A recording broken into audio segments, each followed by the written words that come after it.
Good morning, and thank you so much for waking up with us here on Live Now from Fox. It's Saturday morning, February 10th. I'm Jeané Franseen, and for the next few hours, I'll be here to give you all of those live events, top stories, and headlines from around the world. A very active Saturday here in the Live Now from Fox studios, giving you a live look at this hour out in Gaza. As we continue to talk about the very latest of the Israel-Hamas war, we know violence has continued this week in the Gaza Strip, as well as across the broader Middle East. The U.S. administration has been pushing for a prolonged ceasefire between Israel and Hamas, but so far has not succeeded. Joining us now to further explain the conflict in the Middle East is Senior Lecturer of Homeland Security and Criminal Justice at the University of New Haven, Ken Gray. Ken, good morning to you. Thank you so much for being here. Good morning, Jeané. Glad to be with you again. So as I just mentioned, a lot of violence in the Middle East, and it seems like the U.S. is trying to curb that with the possibility of a ceasefire, but we know they are not agreeing with Hamas's demands. Break all of this down for us. Sure. So Israel is now in the process of shifting their operations from central part of the Gaza Strip around Khan Yunis, trying to move their operations down to the south part of the Gaza Strip around Rafah. And the problem is that there are approximately 1.3 million Palestinians there that have been displaced from the Gaza Strip down to the very south end. Included within that number of Palestinians are members of Hamas. So Israel, to be able to get rid of Hamas, has got to shift their operations where Hamas is. But in the process, they will be finding a lot of potential civilian casualties there along the southern border of the Gaza Strip. The United States has been warning against this. They are afraid that this is going to cause a large humanitarian disaster if they do focus down along the southern border. But Netanyahu has rejected the offer by Hamas to reach a ceasefire and to exchange the hostages for Palestinian prisoners. He's rejected that offer because of the fact that he sees success within sight. That is, he says he's only a finger width away from being able to rid Gaza from Hamas. And if he were to make this ceasefire, then Hamas would still continue to exist, and that would be a problem. So, as you say, throughout this week, there has been continued ongoing violence. The violence has happened all across the Gaza Strip and elsewhere. There has been attacks both in around Gaza City, down in Khan Yunis, some bombing around Rafah, and now we're also seeing an increase in activity right along the border with Lebanon and Syria. And so Israel has said they are prepared to launch 100 planes into that area in the event that the war needs to move north into Lebanon. So much to break down from what you said, Mr. Ken. I want to start with Netanyahu responding to Hamas's, for lack of better words, presentation of what they would like to happen with the war. Are we really surprised that Netanyahu is not going to agree with what Hamas presented simply because it would basically give them command over all of Gaza, especially with military, which is part of the reason we're even in this war in the first place? Sure. It would be a concession to Hamas and legitimize Hamas being there. And so I think that was a deal that was dead from the very beginning. But here's the problem, is that nobody is really pushing to do something definite about the hostages. Netanyahu's primary goal is to rid the Gaza Strip from Hamas, to get rid of Hamas. He sees Hamas existence as a future threat to Israel, and which it has been. And so to be able to allow Hamas to use the hostages as a bargaining chip to be able to ensure their continued existence That is a dead deal as far as Netanyahu is concerned. The thing about this, though, is that Netanyahu was in trouble politically even before October 7th, remains in difficulty here, and the hostage families are bringing a lot of pressure to bear. But I think that that pressure is not enough to change the IDF plans to move into Rafah, to move into the southern part of the Gaza Strip.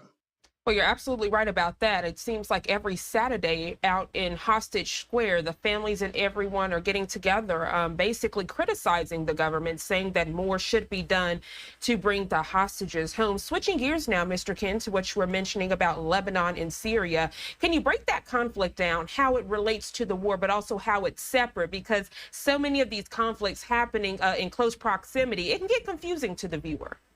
Sure. So let me bring in some other players too to make this a full picture. Iran has a group called the Axis of Resistance.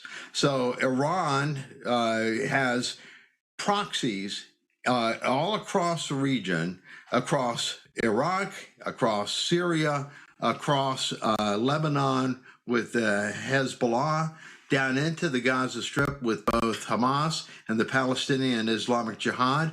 And now the other active player that is becoming more active are the Houthis down in Yemen. And so Iran is running this axis of resistance directly against the existence of Israel. And all of these hot spots, all these areas that are conflicts that Israel finds itself embroiled in, is in actuality finding itself fighting Iran by fighting the proxies. And so Hezbollah, the Hamas, Kataib Hezbollah inside of Iraq, and of course Iran itself, all these are continued areas that Israel has to defend itself against. And especially right now, along the northern border of Israel, Hezbollah continues to be a real problem, so much so that there is a continued campaign of both missiles and artillery rounds being exchanged across the northern border from Israel into Lebanon, and from Lebanon into Israel. And so the possibility for this war in Gaza Strip to become a regional war remains a real possibility. And Israel says it is ready. It is ready to send planes into Lebanon if necessary. And some would say, Mr. Ken, it has already started to become sort of a regional war with all of these players participating in this conflict. As I've watched all of this unfold, you know, you have Hezbollah and Hamas and all these different terrorist organizations kind of coming for Israel and other people who are wanting to, for lack of better words, keep the peace with regards in all of this. Could you even see Hezbollah and Hamas turning on each other? I mean, these groups, even though they are different terrorist organizations, at the end of the day, they still want to be number one in this region. And I think many people are forgetting about that. Sure. The enemy of my enemy is my friend is the guiding principle right now between Hamas and Hezbollah. Hezbollah is Shia Muslim. Hamas is Sunni Muslim. And therefore, Iran is providing assistance to Hamas, but would easily be willing to get rid of Hamas at a moment's notice if it were not for the fact that they were fighting Israel. There is a real schism that goes all the way back to the birth of Islam between the Shia and the Sunni. And Iran is the leader of the Shia community, but they only account for 15% of all Islam. The 85% are Sunni Muslims. And so because of this long-standing difficulty between the two, they are only friends as far as being opposing Israel. Other than that, they would be at war. Thank you for breaking that down. As we look ahead and as this conflict continues, Mr. Ken, is there anything we need to be keeping a close eye on in the days ahead? The United States continues its campaign towards trying to get even for the attacks on the U.S.